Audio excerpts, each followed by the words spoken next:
and welcome to everyone joining us for this evening's Ask a Radiation Oncologist session, focusing on GI, gastrointestinal cancers. My name is Dr. Jolinta Lin from Winthrop Cancer Institute in Georgia, and I'll be moderating tonight's session. Through this session, we hope to answer questions you may have about GI-related cancers. The panelists and I will be covering an assortment of topics, ranging from treatment types, side effects, and more. We have a distinguished panel who will share their expertise in GI cancers with us. Today, we have Dr. Alexandra Diaz at the Ohio State University, Dr. Chika Madu from Northwell Health in New York, and Dr. Terence Sio from Mayo Clinic in Arizona. The format for tonight's session will be a short presentation with some common questions that our doctors will discuss. We encourage everyone to visit RTAnswers.org for more information on radiation therapy and GI cancers after the broadcast, as it is a great way to learn more and get access to additional patient videos, brochures, side effects, and more. Finally, tonight's discussion is informational only and should not be used in place of advice specific to your condition from your medical professional. We will discuss treatments including surgery, chemotherapy, and others. We encourage you to talk to other specialists where appropriate about other treatments you are also considering. Without further ado, let's begin the session. Today we'll be discussing upper GI cancers, particularly esophageal, stomach, liver, and pancreatic cancers. So Dr. Sio, would you please tell us what counts as an upper GI cancer?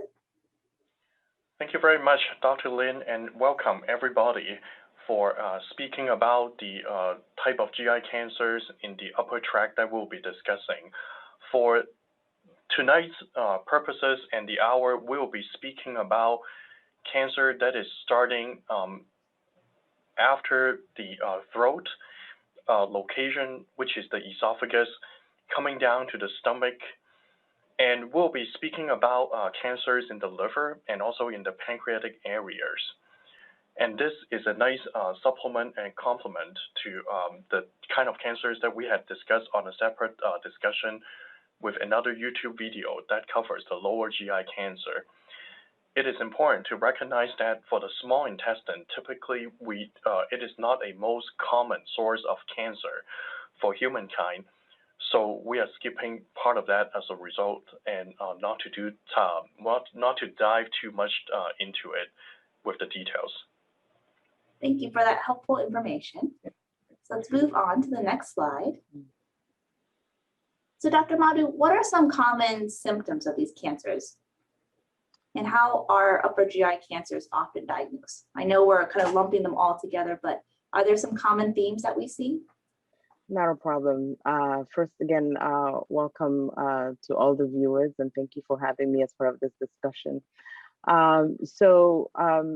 Just like Dr. Sio mentioned, the cancers in the upper GI tract commonly include the esophagus, which is the swallowing tube, and then the stomach, which is where food usually rests initially and then gets churned and then gets ready for absorption. And then, we'll talk about pancreas and liver that help digest food. So the symptoms that we would experience would really depend on the function of these organs. So for the swallowing tube, if you have a cancer that's obstructing that passageway of that swallowing tube, you could have pain with swallowing, or patients could notice that when they try to swallow, the food feels like it's getting stuck or a little bit slower to go down. And sometimes you can also notice that patients are having unintentional weight loss. So you're not really trying to lose weight, but you are losing weight. For some patients, they may actually notice some blood. They may bring up some blood from their esophagus. For patients with stomach cancers, you could have what we call early satiety, which means if you normally eat a full plate of food, but by the time you get to about a quarter or half of it, you feel like you're full already. Some patients may have some bloating, and some patients may have some abdominal pain. And for liver cancers, sometimes depending on if certain ducts are blocked, patients may present with what we call jaundice, so that's yellowing of the eyes. Abdominal pain is also potentially a symptom.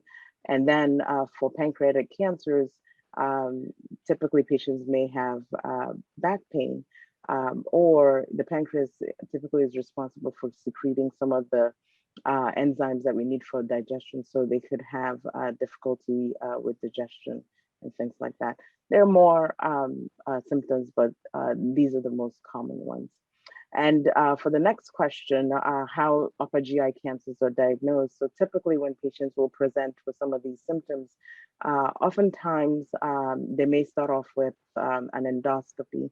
An endoscopy is basically using a camera that's attached to a flexible tube. And usually this can be done in the office or somewhere in the hospital. They'll make you comfortable.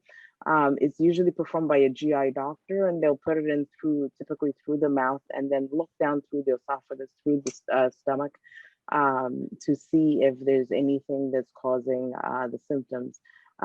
Typically, we will use that for esophagus and stomach cancers. And then for pancreatic cancers, there's another procedure that's called an ERCP that could be used to try to determine if there's something in the pancreas that's causing those symptoms. Well, excellent. That was a very thorough summary of a lot of the common symptoms that we see. Okay, and then can we move on to the next slide? So as Dr. Madu had mentioned, many upper GI cameras are diagnosed with the camera and biopsy.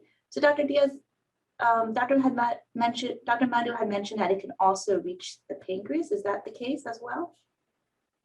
Hi, good evening. Thank you. First of all, thank you for the invitation to be a speaker tonight. Yes, so as Dr. Madu was mentioning, they can use the camera to try to see first they can use it to try to see the dot that goes through the pancreas and try to do an ERCP. But they also can use it. They can also add to the camera. They can also add an ultrasound to try to evaluate when there are lesions in the pancreas and when there is a need for biopsy. Okay, well, excellent. And on the next slide, Dr. Sio, could you tell us what happens after they find a cancer? Yes. So with the appropriate imaging and blood test, and then also typically involving an endoscopy, which is the camera passing into the upper GI lumen area to look at where the cancer may be at and what to do from there. Then the next step is typically referral to a number of specialists depending on the situation. And typically it will involve a radiation oncologist, such as ourselves, and also a medical oncologist who can give systemic therapy for the whole body, and typically also involve a surgeon too, who has the ability to operate in the esophagus, stomach, liver, or pancreatic areas, depending on what the situation is like. So that would be the next step for evaluating, and also what we call a multidisciplinary approach for the cancer that is found in the new patient. And is this the time when we would learn about the stage of the cancer and how advanced it might be? Yes, and that would be a very important discussion too with our oncologists that you are scheduled to be seen in the clinic. And based on the findings that are collectively from the imaging, from the biopsy, from the scoping and other factors, then we can characterize the type of cancers typically to be involved into different stages. And it can range from stage 1 to 2 to 3 and 4, with 4 being more difficult to help manage and cure because the cancer may have moved to other organs that are far away from where the original cancer may have started. But that being said, a lot of the situations can vary quite a lot, and it is very important to take into all the information correctly and comprehensively, and to have that individualized discussion with your providers. For our discussion purposes for tonight, typically what we are dealing with can be divided into three situations. One is a more localized early stage situation. The other one is more locally advanced, meaning that the cancer may have gone to the lymph node or be more involved in the upper GI organ. And then versus there are situations that are more metastatic with cancer that has gone to other organs too. A good number of scenarios and what we are talking about here that may involve more specialty and doctors for providing services and different treatments. They are more in the locally advanced space. But of course, what we are talking about can be more general, and the details should be narrowed down with the specific providers, which are important. Okay, very good to know. And next slide, please. Dr. Madu, is there a way to prevent upper GI cancers or at least catch them earlier? Well, there are certain things that we can do in our lives to try to reduce our risks. So typically I'll call them, behavioral modifications. So smoking is bad for you. And also reducing the amount of alcohol intake, because those two things are the biggest causes or the biggest risk factors for developing GI cancers. And then also diet awareness or diet modifications, so increasing fruits and vegetables, it's always good. And then the other question that I see there is whether or not we should take vitamins. I always tell patients, one multivitamin is sufficient, but some people feel more comfortable with lots of antioxidants. If, they tolerate that, that's fine as well. And then with regard to trying to catch cancers early, I think, as long as we make sure that we maintain at least a yearly follow-up with our primary care physician. And if any symptoms do arise, then you can be quickly referred to the appropriate physician to look into the reason for your symptoms. Okay, all right. And next slide, please. Now we'd like to transition to the more specific subtypes, and we'll start with treatment for esophageal cancer. Next slide. So Dr. Diaz, what sort of doctors are involved with treating esophageal cancers, and what kinds of treatments would usually be offered by these physicians? So as Dr. Sio mentioned earlier, a lot of the doctors that will be involved in the treatment of each one of the cancers that we are going to discuss today are going to depend on the stage that that patients present with. So like for every stage of esophageal cancer, it will probably only include the surgeons and even in some very early stage, even just some GI doctors can potentially do some procedures. For those patients who present with metastatic disease, that means for patients who present with cancer that has already left the esophagus and it has gone to other sites of the body, those ones will be treated mostly by medical oncologists, and they will probably treat mostly with systemic therapy, which is therapies that go through to the whole body through the vein or sometimes with some pills.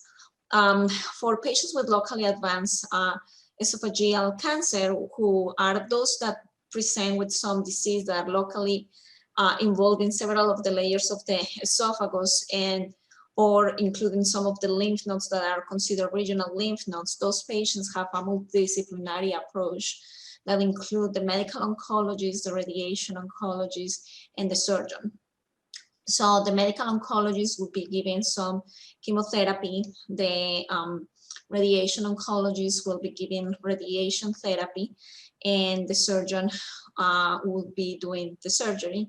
We usually do neoadjuvant neoadjuvant treatment, which means prior to surgery, the surgeons, the radiation oncologists and the medical oncologists do some a treatment for a few weeks, approximately 5 weeks, before patients go for surgery at a later time, a few weeks after treatment after completing treatment. Okay, and that leads me to the next slide. So how do doctors know which treatment is the best for me? And I think Dr. Diaz, you had already sort of mentioned which treatment goes first. So you were saying that if it's in the lymph nodes or involving several layers of the esophagus, then chemotherapy and radiation would go first. Is that right? Correct. Okay. And then next slide, please. So Dr. Sio, does everyone get all three, chemotherapy, radiation, and surgery? Yeah, that is a very good question. And for esophageal cancer, and we're speaking about the type of esophageal cancers that may be more advanced than the very early stage esophageal cancers. And then also the type of cancer that hasn't metastasized or moved to other organs. So we're staying in the locally advanced treatments and the cases, then it is important to pay attention to the location of the esophagus where the cancer is originated from. There may be cancers that are closer to the throat and in the upper esophagus. Typically, those are the kind of cancers that may be more related to smoking and a drinking history. And there is a very specific type of appearance under the microscope for that kind of cancer. Is called a squamous cell carcinoma or cancer. In those situations, typically we are looking at using chemotherapy and radiation and to try to control and even help cure this cancer. And surgery in the upper esophagus can be more morbid or, with more complications that can happen. So if we are taking a patient with an upper esophageal cancer to surgery after chemotherapy and radiation, and especially for a squamous situation, that would be very much on an individual case and consideration. Versus in America, we are also getting more commonly seeing the type of cancer in the lower esophageal cancer, in the lower esophagus. And those are the type of cancer that may be related to having reflux for many years, and also patients developing a precancerous situation called a Barrett's esophagus. In that situation, the cancer may appear more like a gland, like a secretory gland under the microscope. And then we have a name for that, is called an adenocarcinoma, or more like a gland cancer. In that situation, we typically would advise doing chemotherapy and radiation first, and sometimes the radiation may even be a little shorter by a week. So for a total of typically 5.5 to 6 weeks, we may actually give it 4.5 to about 5 weeks. But those are more the technical details related to the radiation oncologist. But the big picture is that for a lower esophageal cancer, especially with a more gland appearance and origin, we typically would like to advocate for doing chemotherapy and radiation. And then for our patients that are fit, and also without cancer that is spreading further after the chemotherapy and radiation, we would typically want to advise having a surgery for better local control and potentially a better outcome too from the esophageal cancer itself in terms of survival probabilities in the future. So those are typically what came to mind when we are evaluating patients to see what kind of treatments or modalities should be combined for that patient and the specific case. Okay, it's very useful information. And Dr. Madu, could you just tell us what is radiation therapy and how does it work? So radiation therapy is a treatment method where we use high energy X-rays, really high energy X-rays to try to kill cancer cells. And it works by causing damage or break in the building blocks, or what we call the DNA of these cells, so that the next time the cancer cells try to divide again, they die off. So typically, we will give radiation therapy daily, for at least, 5 days in a row, and take a little break, then start all over again. But the reason why we do this is, that we really take advantage of, the vulnerable aspects of the cell cycle, so that we can kill the cancer cells while they're trying to divide. Okay, and next slide, please. Dr. Diaz, could you just tell us a little bit about why their chemotherapy and radiation is given together, and wouldn't that make side effects worse? So the goal of doing the radiation and the chemo together is to try to sensitize the cancer cells to radiation a little bit more. And as I usually explain to patients, when we combine the radiation and the chemo together, we use baby chemo, lower doses of chemotherapy than what we would use if chemotherapy was used by itself. In theory, you could say that the side effects, yes, the side effects of the combination might be a little worse than if we were doing radiation therapy alone. However, it's more effective, and the studies have shown that that's the right way to treat patients. So even if there are more side effects, it's at the end, it's an effective treatment to treat this cancer. And what if the cancer shrinks? Do you still have to do chemotherapy and radiation for the full course? Yes, correct. So once we have planned the treatment for 5 weeks, we don't change the plan. If the tumor is shrinking, it's fantastic that it's having a good response, but we usually don't change the plan, because what we use to support our treatment, the data, the prior studies that have been done in patients have used certain number of treatments with certain chemotherapy. And if we have just temporary improvement of the cancer, we can't say that that's enough and just stop there, because we may actually hurt in the patients if we just stopped treatment halfway through it. Okay, all right, and next slide, please. So now we like to move on to treatment for stomach cancer.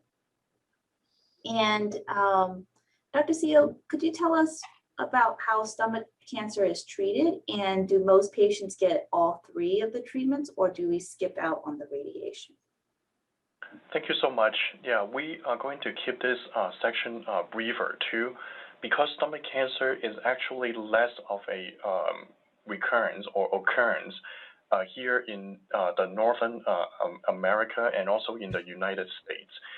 Typically, the stomach cancer experience and what we have known for treatments for our patients are more referred from the Asia and also the European countries. But typically with the stomach cancer, we want to make sure that the stomach cancer is located more in the body of the stomach, but not so much in the beginning of the stomach, which can actually be treated just like a lower esophageal cancer, like what we had mentioned. And typically with stomach cancer, we would like to recommend to have chemotherapy before the surgery and also after the surgery. And we name that as perioperative chemotherapy. And there's a trial that goes with it that is easy to remember. It's called the MAGIC trial. That being said, with stomach cancer, typically because it is not as many cases that we see here in the United States, if at all possible, it may be worth seeking a more experienced hospital center that has surgeons that have operated on this more often. Because the idea for the stomach cancer with the removal of the stomach, that can either be partial or entirely. And one of the factors that to look at and to help the patient be more disease-free or cancer-free in the future is the number of lymph nodes that the surgeon can take out during the surgery. And typically, we would like to aim for what we call a D2 resection or dissection. So meaning that the level of dissection for the D is deeper in the upper abdominal area that we can take out more detailed lymph nodes to see if truly the cancer has not invaded or going to the lymph nodes afterwards as a result. And in the setting of a more detailed resection, and if after the surgery, the cancer can be removed entirely and without a surgeon cutting through it, meaning we have a negative margin, and the cancer in the lymph nodes, say for example, there are 20-some lymph nodes that were removed and they are all negative, meaning no cancers in those lymph nodes, then typically radiation therapy can be foregone in those situations.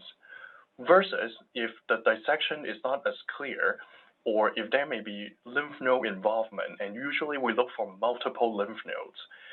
And also if the surgeon may have cut through the cancer, maybe at near the edge of it, then we will talk to the possibility of involving some radiation, but that is also combined with chemotherapy too afterwards. And in that situation, then rarely we may talk about radiation therapy in those situations. For example, someone who got emergently operated on from the stomach cancer because of uncontrolled bleeding, for example, then the surgeon may not have as much control about the resection abilities to the lymph nodes. That being said, finally, for stomach cancer, we are actually trying to use radiation before the surgery too, but currently we are using that only in the context of a clinical trial. And so versus esophageal cancer, the stomach cancer for now, we are using that more after the surgery, versus esophageal cancer would be before that.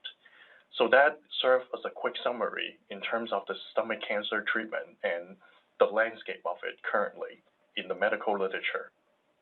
Thank you for that very valuable summary information. We'd like to segue now to treatment for pancreatic cancer. And Dr. Madu, why do most patients who have pancreatic cancer, assuming that it is not metastatic, get chemotherapy first? Sure. So typically the way we look at pancreatic cancers when they're diagnosed is we make a determination whether or not the patient is resectable or unresectable. So resectable meaning, can we go to surgery up front? Because surgery is typically the primary treatment for pancreatic cancer. If we can go to surgery upfront, so that means this is a very small cancer, and from the imaging studies does not look like it is involving the lymph nodes. That's typically the pathway that we would take. But for a lot of patients, unfortunately, pancreatic cancer is typically diagnosed once it's locally advanced. So what we look at is whether or not this cancer is wrapping around very critical structures in the abdomen, things like blood vessels, things like nerves, and how much of those critical structures is involved.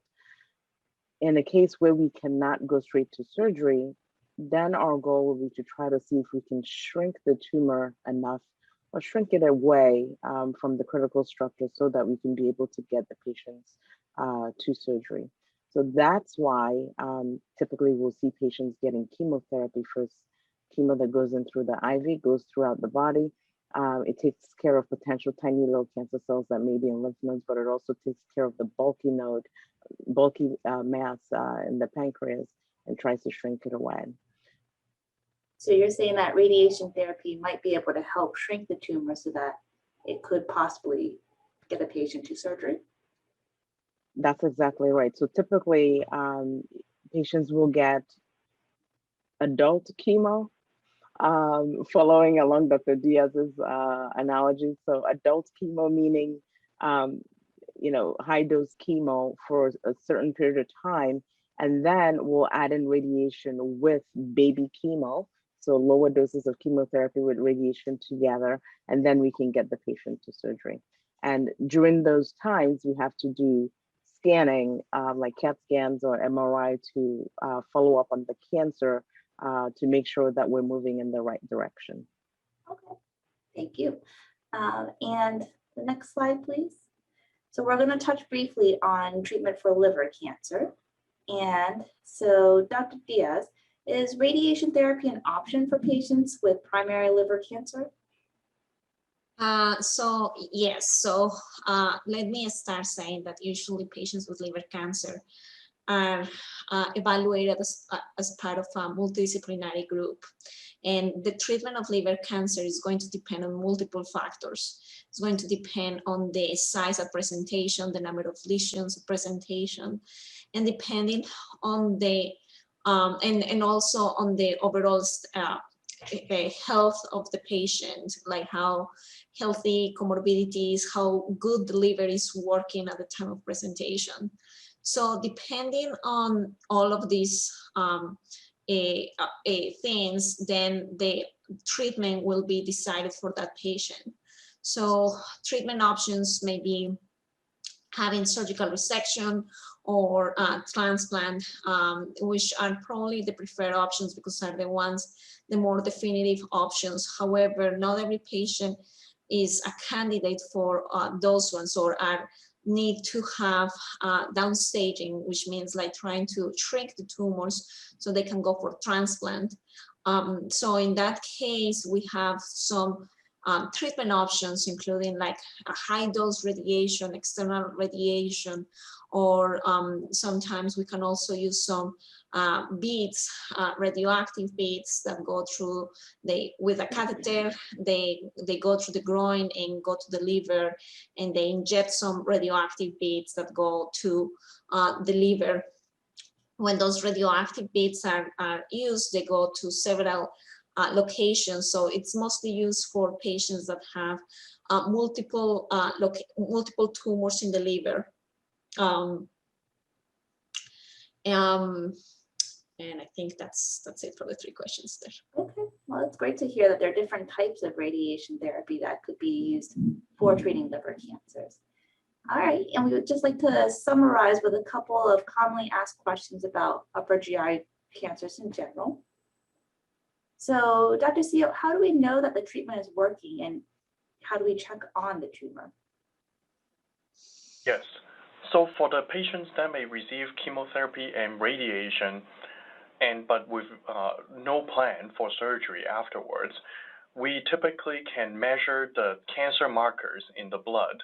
For example, CA19-9 for pancreatic cancer, and also with imaging either by CT or MRI, and every 3 to 4 months or so after the end of the radiation treatment, to assess and monitor the tumor shrinkage and to see how the treatment may be working accordingly. If it is not related to having a surgery, then typically after chemotherapy and radiation, we expect the tumor to remain the same size or starting to get smaller. But don't feel discouraged if on the first scan, the tumor may not be entirely going away, because it may still take some time for the body to digest and to get rid of the tumor by metabolism. That being said, for patients that do have surgery that is planned after chemotherapy and radiation, typically we will wait for about a month after the radiation therapy and shortly before the surgery to have imaging and also blood work being done all over again to make sure that the cancer hasn't spread outside of the area where we want to do surgery on or for, and to go from there to assess if surgery is the correct step next from a clinical perspective. So that would be the general approach for thinking about how we monitor the treatment outcome and the response for our patients. Okay. And Dr. Madu, what treatment options are available if the cancer comes back after a couple months or years from finishing treatment? So that's a tough one because every time a patient goes through treatment, their hope and goal is that the cancer doesn't come back. But every once in a while, the cancers will come back. So the way we approach it is, if we see that, tumor markers are going up, or we do a scan that shows that cancers come back in a certain organ, the first thing we want to do is try to evaluate the extent of recurrence. So did the cancer come back in one place, or is it spread throughout several organs? If it's spread throughout several organs, then typically the treatment option that we have will be something that will go through all the several organs. So that would be chemotherapy that goes in through the IV and then goes throughout the whole body. If we have cancer that's come back just to one spot, then it probably gives us a little bit more with regard to treatment options. For some patients, let's say, I see here you have an example of the liver. If there's a small lesion in the liver and the patient has a good performance status, then that's probably a good time to have a discussion, typically in the multidisciplinary tumor board, and also involve the surgeon, the GI surgeon, to see if they're able to do what we call a metastatectomy, right? So basically going in and taking out just that one lesion, and following up with systemic therapy. If that's not an option, sometimes when you have a very small lesion in the liver, radiation could also be an option if you can't do surgery for it. So there's what we call SBRT, stereotactic body radiotherapy. So we will use tiny little pinpoint beams of radiation and target a specific area of the liver to try to kill the cancer cells there. So on a related note, can radiation be given more than once? So it really depends on where we're talking about. If cancer comes back in a different part of the body, certainly we can do that. If cancer comes back in the same spot, then it really depends on what organ we're talking about, and also how much radiation has been given before. That really helps guide us with regard to how much more dose that organ could tolerate. But we do have different ways of giving radiation. So there's the SBRC that I mentioned before, and there's also proton therapy, both of which really will give tiny pinpoint radiation and try to avoid the rest of the organs around there as much as possible. Okay, that's helpful information. And for the next slide, Dr. Diaz, could you tell us a little bit more about the short-term side effects expected in some of these treatments for upper GI cancers from radiation? Yeah, sure. So the side effects are going to depend on the site that are being treated. So for patients, if we're talking about patients with esophageal cancer, for example, so because we are treating the esophagus, the side effects are going to include some issues with swallowing, some pain with swallowing, like burning during treatment, and even a few weeks after completing treatment. The skin may get a little red. There may be a little bit of fatigue.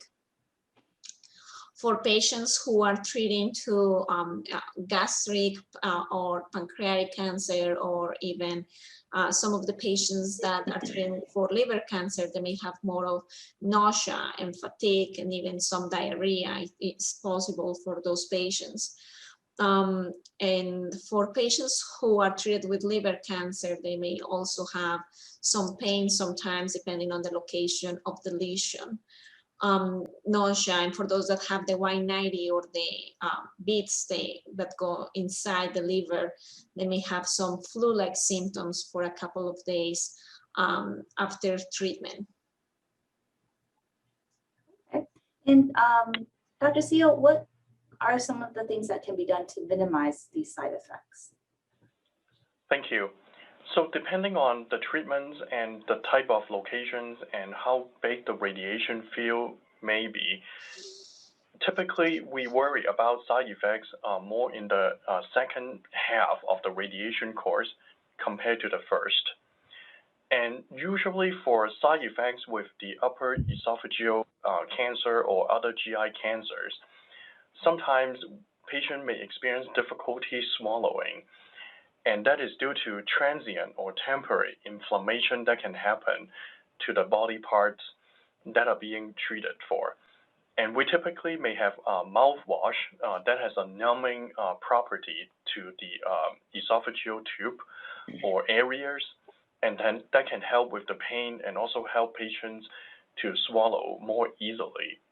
And that is important to be able to keep up the hydration status so that our patients can eat and drink more, so that they can avoid being dehydrated and have a chance of coming into the hospital because of a more severe side effect that can happen during treatment.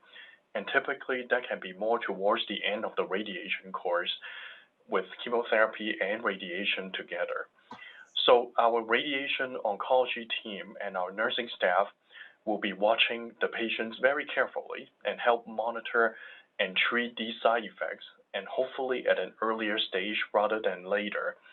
And that can also involve having IV therapy through the vein too for helping with some of these symptoms and side effects. And generally, we encourage the patients to have skin care where the radiation may be shining through the body, and there may be some sunburn that can happen on the skin, which typically can be managed quite effectively.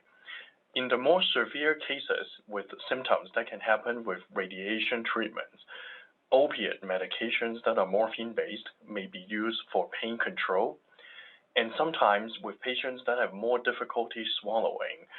And usually that is the case that we may notice too before even starting radiation. A feeding tube may be needed too to help get our patients through this difficult time with getting radiation, and hopefully with healing and recovery that can happen afterwards, after the radiation treatment. Okay, and Dr. Madu, could you tell us a little bit about the long-term side effects associated with radiation therapy? Sure. Most of the side effects that we see during radiation typically will dissipate within a few months of finishing radiation therapy. But unfortunately, every once in a while, we'll have some side effects that linger. For something like esophageal cancer, particularly in the upper esophagus, as Dr. Sio had explained earlier, we go to a pretty high dose to that area because surgery to that area, it's quite difficult. But as you increase the dose of your radiation to the esophagus, you increase the risk that one could have what we call esophageal stricture or scarring in the esophagus. This esophageal tube is really a muscle. And when it scars down, then it doesn't really open up well when you swallow food so that food can go down easily. Typically when that happens, we usually will refer the patient to their GI doctors, and they can do endoscopies and do what we call esophageal dilation to try to break up some of that scar tissue and open up and widen that esophagus so that food can go down a little bit easier. If we also think about where the esophagus is located, it's sitting right in the middle of our chest, and you have the lungs on both sides of it. So as we treat the esophagus with lymph nodes that are sitting on either side of it, we probably catch a little bit of lung in that treatment volume. For the most part, people do well. But every once in a while, you may have patients who have lingering, what we call radiation pneumonitis, where patients will present with things like shortness of breath or cough that's really persistent. For the most part, we will treat those with steroids, and after a while, it really does settle down. And then here on the slide, we have darkening of the skin, and that's because radiation has to go through the skin to get to what we're treating. We try to take really good care of the skin by moisturizing during the course of treatment. But for some patients, they may have what we call residual hyperpigmentation. So it's darkened in the area where the radiation went through. And some people may have some tiny little blood vessels, capillaries that are a little bit more prominent in that radiation field. Okay, and Dr. Diaz, for patients who are treated, say, lower down in the pancreas or the liver, what sort of long-term side effects could you see there? So for these patients, things to consider is that we are usually very careful with the radiation planning, but potential damage to the surrounding organs or to the areas that we're treating, such as the liver, is one of the potential scary side effects that doesn't happen in a high percentage of patients, but it's one of the things to be aware of and as a potential side effect. Okay, and lower down the bowel is also a potential organ as well that could be irritated. yeah, the bowel may get scarred and there is a potential for bowel obstruction down the line. Okay. And now we'd like to just sum things up a little bit with discussing or talking about COVID-19, since there may be questions related to COVID-19 and cancer treatment, specifically in regards to the COVID-19 vaccine. ASTRO has issued a recommendation on COVID-19 vaccination for cancer patients receiving radiation therapy, which you can read the full statement on astro.org. Cancer patients may have an increased risk of contracting COVID-19 and more severe disease if infected. ASTRO encourages cancer patients who are actively receiving treatment, such as radiation therapy, to consult with their oncologist about the timing of vaccination, injection location, and any unique considerations relevant for their treatments. Be sure to visit RTAnswers.org, our patient education website, for more information on radiation therapy and GI cancers. On it, you will find a full array of information, including brochures and videos on a variety of cancers that you can view online. More information about radiation therapy, questions you should ask your doctor, as well as patient stories from real people who've had radiation therapy. Thank you all for tuning in into tonight's broadcast. You can subscribe to RT Answers YouTube channel and select the notification icon so you can be alerted about our future streams. You can follow us on Twitter at RTAnswers_org, as well as astro_org. Thank you and have a good evening. Thank you.